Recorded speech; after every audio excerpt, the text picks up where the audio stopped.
y'all? Back with another message of the day. Happy New Year.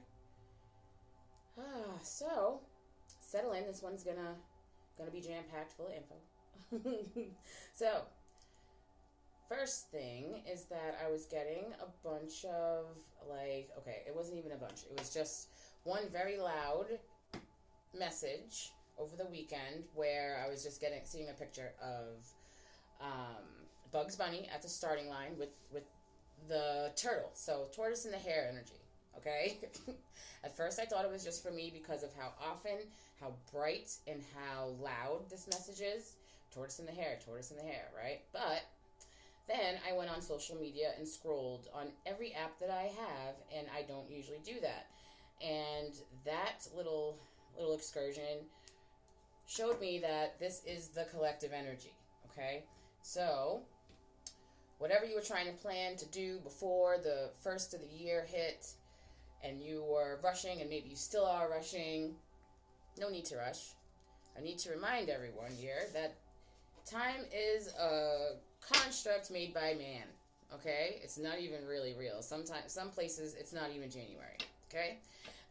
So, just, continue to make progress on whatever goals you have, but you don't need to rush it. And when you do rush it, anyone who works with energy has probably noticed that it's sort of like an energetic block to rush things to their completion when you haven't learned everything that you need to learn from them. So, tortoise and the hare. If you don't know what I'm talking about, Google it. Okay? So, there's the first one. And then there's this saying out there. It's a very old saying. It is, prepare for the worst, but hope for the best. Okay? And if you're trying to manifest something, of course, you can have a contingency plan, a background plan for the worst. You never know. But what you want to do is not manifest the worst by hyper-focusing on it and making all these plans for that worst-case scenario to come to fruition. What you want to do is put as much energy into that most positive plan as you possibly can to get yourself energetically aligned with that outcome for you. So, yeah, prepare for the best. All right? All right. And then, one last point is, if you Google what is the highest frequency that a human can exude, or what's the highest vibe that there is, what Google is going to tell you is that love is the answer to that question. But I feel like people just kind of guess, and then they go ahead with what they were going to, whatever. Ooh, that flipped out. Whatever comes to mind. Because in the UK, about 3 years ago, they did a study of 100 people, and they show them pictures. And then, they have like the things that check the brainwaves, because energy is measurable. It's not something you have to guess about. You can just measure the frequency and the effectiveness and the rate and whatever they do. But it is measurable scientifically, okay? Authenticity is the highest vibe that you can have. Within authenticity, if you're being yourself unapologetically and feeling great about it without any blockages or feeling completely embarrassed or self-conscious, that's the highest vibe you can be on, okay? It isn't love, but under your authenticity is love, forgiveness, gratitude, and, all those high-vibing emotions. So, I'm just putting that out there for anyone who's maybe been led astray, okay?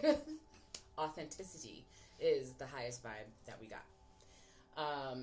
So that brings us to the chakra of the day, which is going to be your throat chakra, which helps you align with your sense of authenticity, your willpower, your self-expression, and effective communication so that you're a better listener. You can articulate a little bit more easily. Anyway,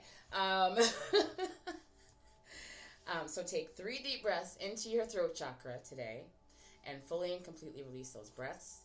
And then as your day goes on, whenever this comes to mind, just take a nice, easy, gentle breath into your throat chakra and release those breaths to strengthen your sense of authenticity. Okay? there's that. Off to the message of the day. I knew this was going to be a long one. Okay. So what we got for our mental and emotional health, we got clearing. Remove energy blockages by clearing out unwanted emotional or material clutter. Okay, so that's a good one for the new year. Just, starting fresh. And then, for the recent past, we've got the Two of Wands, which is like planning ahead. You're at a fork in the road. You don't know what's going to happen on either side, but you have to make that decision and plan out what you want your path to look like. So it looks like that was done. And then we've got the Fool. Do it scared.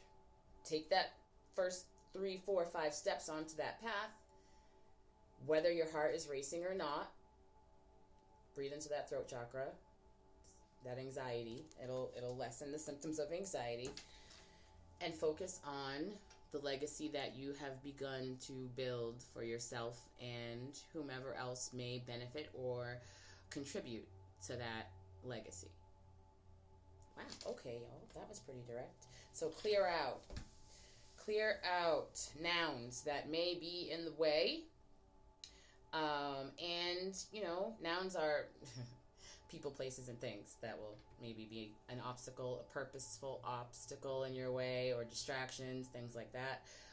But also your mental and emotional health. You take any self-sabotaging thoughts or negative self-talk, and you sort of alchemize it into something else. When they start coming in, you go, oh, that is not going to serve me at all. That's a thought that came from, when I was a child and someone told me I was ugly. You know what I mean? Oh, I see what that is, and I'm going to release that, and in its place, I will put one positive thought. A lot of people kind of go into this weird delusional state when they're on their healing journey, because it's kind of hard to manage those thoughts as they come in.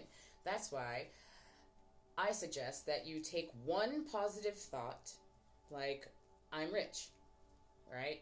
And every time you think of something that is a self-sabotaging thought or a negative self-talk, you replace all of those thoughts that come in with the same one thought that you sat down and chose.